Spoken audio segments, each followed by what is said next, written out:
Oi pessoal, sou Luciana Monteiro de Tal e queria chamar vocês para uma reflexão acerca do que está acontecendo. A gente fazer uma reflexão a respeito dessa quarentena. O que é que tem por trás? Se ela é realmente necessária? O que é que está acontecendo?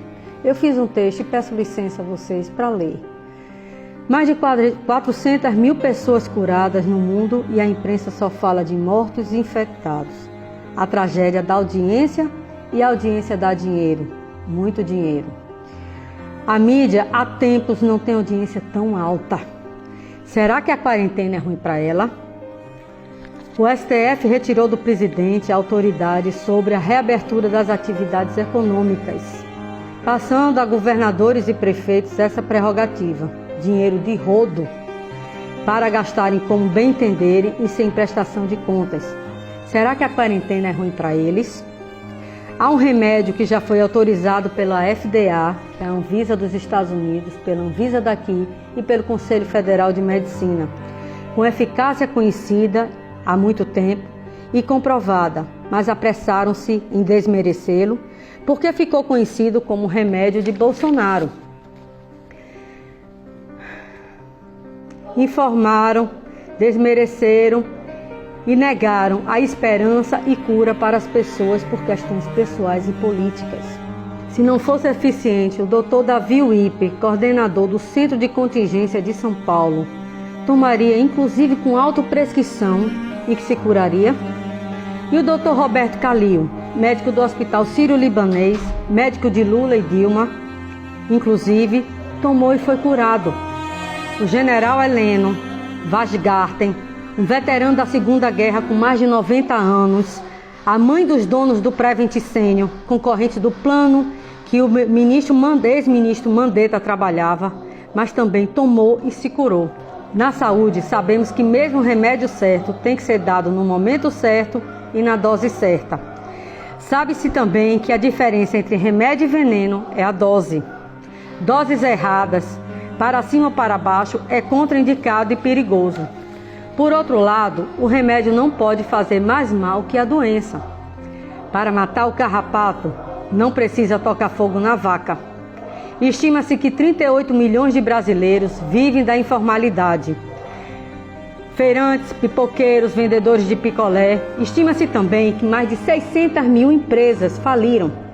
Falam em mais de 10 milhões de desempregados. Cada vida importa. Mas não há saúde sem economia, não há educação sem economia, não há assistência social sem economia, não há salários sem economia. É fácil falar, fica em casa com a geladeira cheia e dinheiro na conta. Mas há pessoas que, se a economia não girar, elas não comem. Isso para falar do básico, do mínimo. O que peço é um equilíbrio, bom senso. Peço que as autoridades se sensibilizem com os necessitados. Obrigar famílias inteiras a permanecerem confinados em casa sem ter o que comer é ditatorial. É de uma insensibilidade e indiferença sem nome. Países como Japão, Suécia, Polônia não fecharam uma bodega sequer, mas mantiveram a economia e os empregos, se protegendo e protegendo os outros, usando máscara, distanciamento, álcool e superaram. Por que não podemos fazer igual?